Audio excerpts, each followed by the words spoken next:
ನಮಸ್ತೆ, ನಾನು S K ಕುಪ್ಪಸ್, Vivekananda ಯೋಗ ವಿಜ್ಞಾನ ಕೇಂದ್ರ, ಬಾಗಲಕೋಟೆಯಿಂದ ಮಾತಾಡ್ತಾ ಇದ್ದೀನಿ.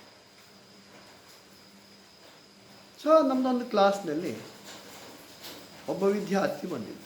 ವಿದ್ಯಾರ್ಥಿ ಅಂದರೆ ಹೆಂಗೆ ಮ್ಯಾನ್ ಯುವಕ. ಅವನು ಸಲ ಬಂದು, ಸರ್ ನಿಮ್ಮ ಜೊತೆ ಸ್ವಲ್ಪ ಮಾತಾಡ್ತೀನಿ. ಆಯ್ತಪ್ಪ, ಇಲ್ಲ ಇನ್ನೊಂದು 2 ದಿವಸ ಬಿಟ್ಟು ಮಾತಾಡ್ತೀನಿ ರೀ. ಆಯಿತು, ಅಡ್ಡಿಲ್ಲ, ನಿನಗೆ ಯಾವಾಗ ಮಾತಾಡಿದ್ರು ಅಂತ ಮಾತಾಡೋದು. 2-3 ದಿವಸ ಕ್ಲಾಸಿಗೆ ಅಟೆಂಡ್ ಆದ ನಂತರ ಒಂದು ದಿವಸ ಬಂದ ನನ್ನ ಕಡೆ. ಬಂದು ಹೇಳ್ದ, ಸರ್ ನನಗೆ ಮನೆಗೆ ಹೋಗಲಿಕ್ಕೆ ಹೆದರಿಕಾಗುತ್ತೆ, ಮನೆಗೆ ಹೋಗಬೇಕಾದ್ರೆ ನನಗೆ ನೂಕುವಿಕೆ ಅನುಭವ ಆಗುತ್ತೆ ಅಂದ. ಅದಕ್ಕೆ ನಾನು ಕೇಳಿದೆ ಅವನಿಗೆ, ನಿಂದು ಮದುವೆ ಆಗಿದೆಯಾ ಅಂದ. ಹೌದು ಸರ್. 2 ಜನ ಮಕ್ಕಳಿದ್ದಾರೆ, 2 ಮಕ್ಕಳಿದ್ದಾರೆ. ಸೊ ನಿಂದು ಲವ್ ಮ್ಯಾರೇಜಾ ಅಥವಾ ಅರೇಂಜ್ಡ್ ಮ್ಯಾರೇಜಾ ಅಂತ.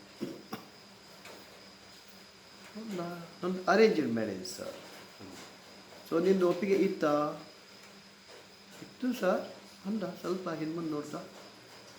ಸೊ ನಾನು ಮೊದಲೇ ಒಬ್ಬ ಉಂಡಾಡಿ ಗುಂಡ ಆಗಿದ್ದೆ, ಆ ಕಡೆ ಅಡ್ಡಾಡ್ತಾ ಇದ್ದೆ.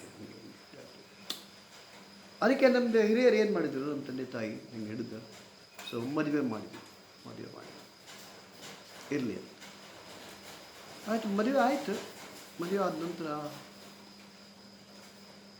ಕೆಲವು ದಿವಸ ಆದ ಕೂಡಲೇ ಮಕ್ಕಳು ಆಯ್ತು ಖರೆ. ಆದರೆ ಮನೆಗೆ ಹೋಗಲಿಕ್ಕೆ ಮನಸ್ಸು ಬರಲ್ಲ, ಮನೆಗೆ ಹೋಗ್ಬೇಕಾದ್ರೆ ನೂಕುವಿಕೆ ಅನುಭವ ಆಗುತ್ತೆ. ಅದಕ್ಕೆ ಏನು ಕಾರಣ ಅದು? What is the root cause of the problem ಅಂತ. ಇಲ್ಲ ಸರ್, ಮೊದಲೇ ನನಗೆ ನನ್ನ ಹೆಂಡತಿ ಮೇಲೇ ಒಂಥರ ಸಂಶಯ ಇರ್ತಿತ್ತು, ಆಕೆ ನಡವಳಿಕೆ ಮೇಲೆ. ಆಮೇಲೆ ಸೊ ಈ ಥರದ ಅನುಭವ ನನಗೆ ಆಗಲಿಕ್ಕೆ ಹತ್ತು ಅಂದ. ಅದಕ್ಕೆ ಯಾರಾದರೂ ಸ್ವಲ್ಪ ಧಾರ್ಮಿಕ ಗುರುಗಳು ಅಲ್ಲೇ ಇಲ್ಲಿ ಹೋಗಿ ಆಕೆಗೆ ತಿಳುವಳಿಕೆ ಹೇಳಿಸ್ಬೋದಾ ಅಂದ. ನಾನಂದೆ, ಆಕೆಗೆ ತಿಳುವಳಿಕೆ ಹೇಳೋ ಅವಶ್ಯಕತೆ ಇಲ್ಲ, ಸ್ವತಃ ನಿಂದೇ ತಪ್ಪು. ನೀನು ಆಕೆಯನ್ನು ಸಂಶಯಾತ್ಮಕ ದೃಷ್ಟಿಯಿಂದ ಆಕೆ ನಡವಳಿಕೆಯನ್ನು ನೋಡಿದೆ, ಅದಕ್ಕೆ ವಾಪಸ್ ಅದು ಈಗ ನಿಮಗೆ ಆ ಥರದ ಒಂದು ರೆಸ್ಪಾನ್ಸ್ ಬರ್ತಾ ಇದೆ. ಅದಕ್ಕೆ ನಿನ್ನ ನಡವಳಿಕೆಯನ್ನು ತಿಳ್ಕೋಬೇಕು. ಈಗಲೂ ಸಹಿತ you should take her into confidence. ಆಕೆಯನ್ನು ವಿಶ್ವಾಸಕ್ಕೆ ತಗೋಬೇಕು.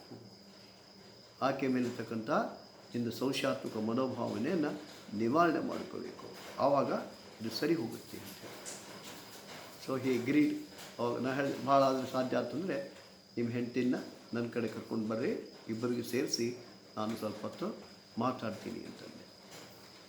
ಆವಾಗ ಆ ವ್ಯಕ್ತಿಯಲ್ಲೇ ಪರಿವರ್ತನೆ ಬಂತು. ಅದಕ್ಕೆ ಕಾರಣ ಪುನಃ the yogic way of life, ಯೋಗದ ಜೀವನ ಶೈಲಿಯನ್ನು ನಾವು ಅರ್ಥ ಮಾಡಿಕೊಂಡಾಗ ನಮ್ಮಲ್ಲೇ ಪಾಸಿಟಿವ್ ಥಿಂಕಿಂಗ್, ಧನಾತ್ಮಕ ವಿಚಾರಗಳು ಬರುತ್ತೆ. ಧನ್ಯವಾದಗಳು.